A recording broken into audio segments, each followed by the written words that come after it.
All right, you guys, I told you I was going to record a video on how to purchase a property using your VA loan. So that's what this video is all about. It's not going to take very long. I'm anticipating maybe 5-10 minutes, something like that. So, who am I? Why should you trust me? So I'm AJ Baduke. I was in the Army for 12 years. I have purchased 6 houses myself using my VA loan, and I can't even count how many people I've helped use their VA loans in the past. So I've done this quite a bit. Um, What's a VA loan at its core? I hear a lot of, oh, when I ask someone, are you working with a lender? They're like, oh, well, I'm working with the VA. There's no such thing. A VA loan is a loan, and those are dogs. A VA loan is a loan that is backed by the government, right? So it's offered by a lender still. So a bank like USAA or whatever, you're going to go through a mortgage broker and they're going to give you a loan option from the VA, essentially, something that is backed by the VA. It's not like a specific lender or bank that offers this product. It's a very widely used product across the board by lenders. So who has access to it? Active duty service members, veterans with discharges that are other than dishonorable, National Guard, Reserve service members, and veterans with honorable discharge and certain eligible spouses. And what's the benefit of the VA loan? So you don't have to have a down payment, which is great because other types of loans you need 3, 5, or more % down. The other thing is there's no PMI. So usually if you don't put 20% down, that's 20% of the purchase price is what I'm talking about when I'm saying down payments and percentages. We're talking about percentages of the purchase price of the property. So in other types of loans, if you don't put 20% minimum down, then you're going to pay PMI. This is mortgage insurance for the lender, and it's like it can be a couple $100 a month. So having that access to the VA loan is great. All right, some myths. If you're using a VA loan, you don't have to pay closing costs. That's a lie.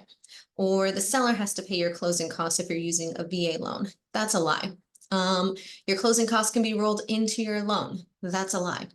All of these are false. So the seller may pay for your closing costs if you negotiate that into the offer.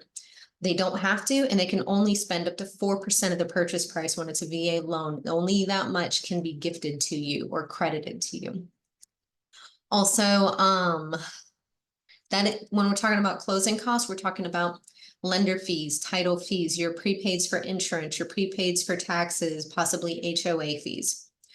If you're using a VA loan, you are going to have closing costs. It's illegal. I don't care what anybody says. It's illegal for those to be rolled into your loan amount. Now, in certain markets, when you're able to purchase a property for basically less than the appraised value,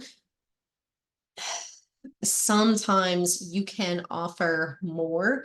As long as you're still within the appraised value, you can offer more than what the seller has asked for their property, offer a higher purchase price that would encompass your entire closing costs, and ask the seller then to pay off all of your closing costs. Again, has to only be up to that 4% mark.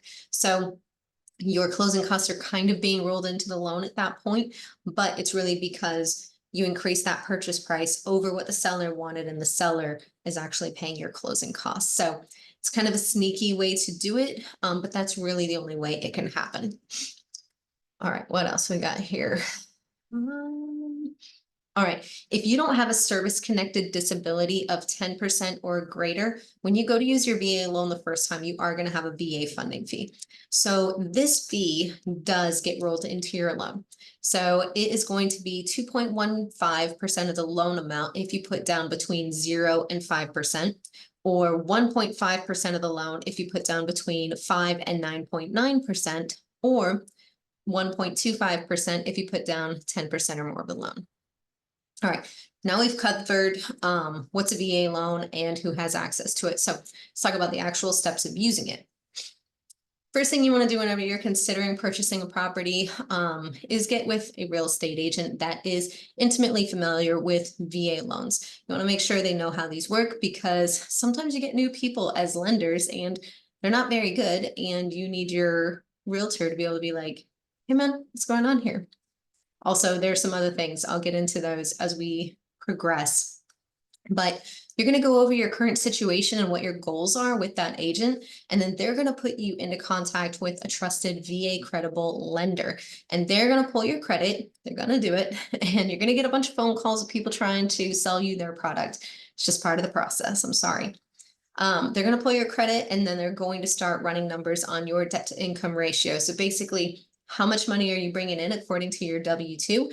And then how much are you spending according to your bills? So car payments, maybe a current mortgage, whatever else, college loans. So once they have all of that information and your credit score, they are going to let you know what your top purchase price is and what you basically need to stay under with for your monthly payment. Once you get that pre-approval letter, then you're going to start looking at properties in person. You don't start looking at properties in person without that pre-approval letter. Any agent that's worth their weight in salt is going to be like, no, I'm not going to let you get so in love with a property and then find out that it's $50,000 outside of your range, and then you will never be happy with a property because we're looking at a different price point now and they look different. So it's very important that you respect this process, get your pre-approval letter, and then start looking at properties in person. All right, and we only look at properties that you want to live in. If you look at it and you're like, well, it could work and it's within the budget, I don't really like it. No, you will hate your life if you try to see everything that's on the market just because it's within budget. You're also going to miss out on the right property because you're going to be so busy running around trying to see everything that while you were distracted by all of these, the good ones were sold already because everybody notices the best properties first and they're gone quickly. So make sure that you utilize a strategy of only seeing the best. All right, once you find a property that you love and that you do want to put in an offer, you let your agent know and they will advise you what type of offer you should make according to the market and your capabilities. You know, if you only have a certain amount of money that you're able to put down for closing costs, all of that is going to create a specific strategy that your agent needs to create for you so that you don't try to negotiate something beyond your means and then feel like you're in a real pinch when it comes time to put your money down. In the state of Florida, you don't submit your earnest money deposit until after your offer has been accepted in most practices. So the earnest money deposit, or EMD, is what I'm going to call it from now on. Earnest money deposit, EMD, you all know, brevity.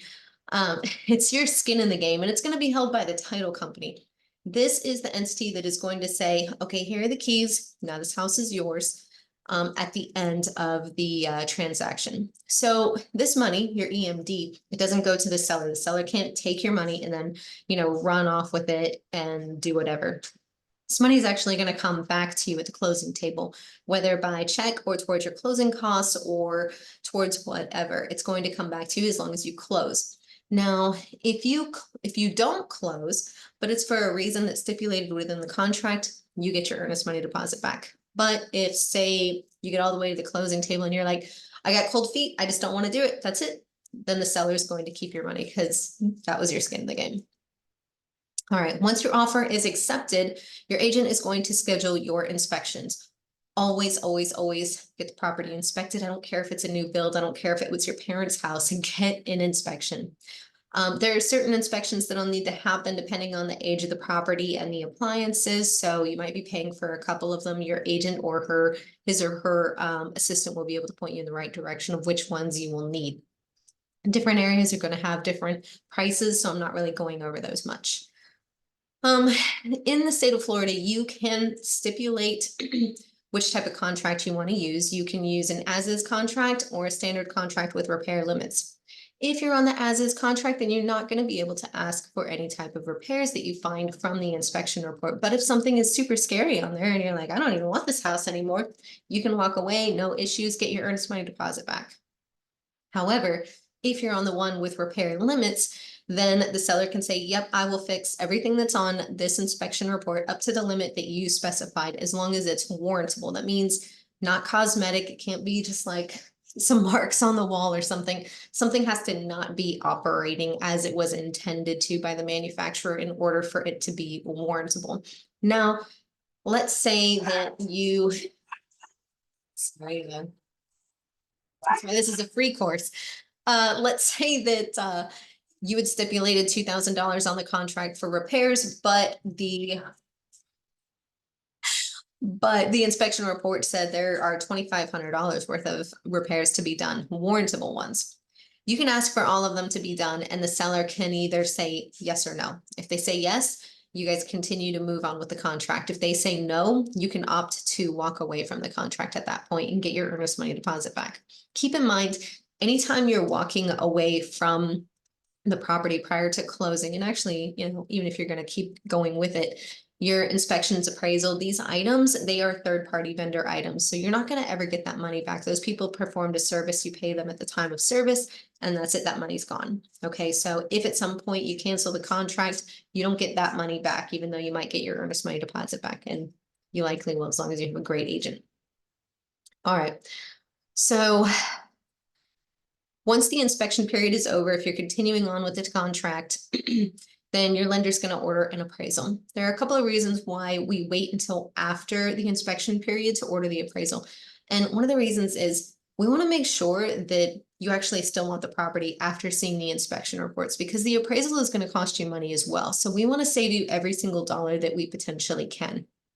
So if you had decided during the inspection period that you're going to walk away, okay, that's done. We never order the appraisal. But let's say we're continuing on. So lender orders the appraisal. Because we're using a VA loan, you're going to get a VA appraisal, and they're going to do a mini inspection. Don't ever rely on this as your main home inspection, ever, ever, ever. It's like the smallest things it's like 5 things that they're looking for, okay? And that is not going to be a good enough insight into the property. So don't rely on that. But let's say the seller's already agreed to perform specific repairs, but then the appraiser comes in and says, oh, well, you're also going to need to do these things. For one, if you're working with an agent, a seasoned agent that's been doing VA loans for a long time, they will have already pointed them out in the contract or in the inspection report to say, the appraiser is going to call these items out. We definitely need these done. But let's say something slips by them. So the seller's already agreed to do specific repairs, and now the appraiser came in and they said, oh, there are even more repairs. And the seller says, well, I'm not doing those. You can still walk away with your earnest money deposit, because now the house is not financeable, because the appraiser isn't going to say it is worth that amount until the subject to, that means those items that they pointed out during their inspection, until those are handled. So it's not even financeable. So in most cases, the seller will fix them. But let's say that he's super stubborn, he or she, and you really love the property.